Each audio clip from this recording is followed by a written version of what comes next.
नमस्कार दोस्तों, स्वागत है आपका हमारे channel DK the Indian story teller में। यहाँ हम सुनाते हैं पौराणिक लोक कथाएँ और भारत की कहानियाँ। अगर आप भी खुद को एक किरदार की तरह महसूस करते हैं हो इन कहानियों में और सुनना चाहते हो ऐसी ही कहानियाँ, तो इस चैनल को अभी सब्सक्राइब करें। तो चलिए शुरू करते हैं सावित्री और सत्यवान की कथा। बहुत समय पहले एक राजा अश्वपति की पुत्री थी जिसका नाम सावित्री था। सावित्री अत्यंत सुंदर, विदुषी और वीर थी।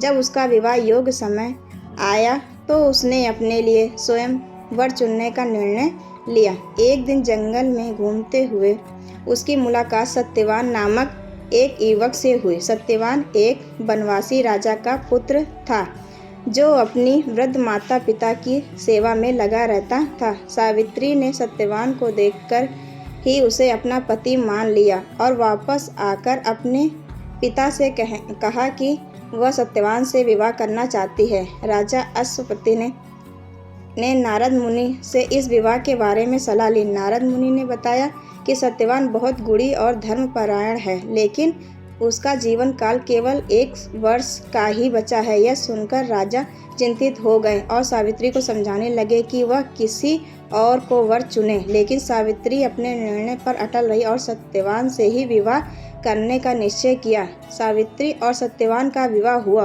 और वे जंगल में सत्यवान के माता पिता के साथ रहने लगे।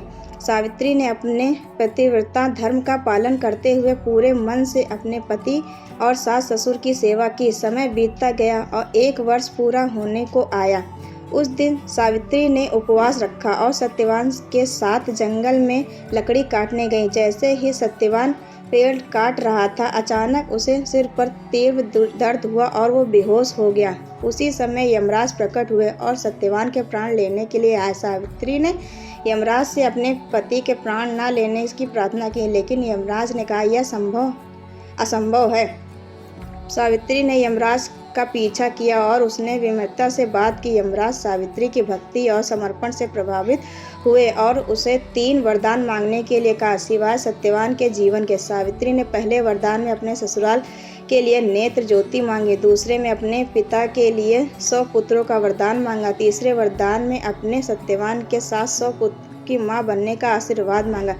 यमराज ने अपनी बात याद आई और वे समझ गए। सावित्री ने अपने तीसरे वरदान के लिए सत्यवान के जीवन की मांग की है। यमराज ने सत्यवान को जीवित कर दिया और सावित्री के साथ पतिव्रता धर्म की प्रशंसा की। सत्यवान पुनः जीवित हो गया और दोनों खुशी खुशी अपने घर लौट आए। अब उसके जीवन में सुख और समृद्धि आई, उनका परिवार खुशहाल हो गया। इस कहानी से यह सीख मिलती है कि सच्चे प्रेम, समर्पण और धर्म के बल पर किसी भी कठिनाई का सामना किया जा सकता है। सावित्री की अटूट भक्ति और समर्पण ने मृत्यु को भी पराजित कर दिया। अगर आपको यह कथा अच्छी लगी हो, इसे लाइक करें और अपने परिजनों के साथ ही ऐसी कहानियों की कथा सुनने के लिए अभी सब्सक्राइब करें। धन्यवाद।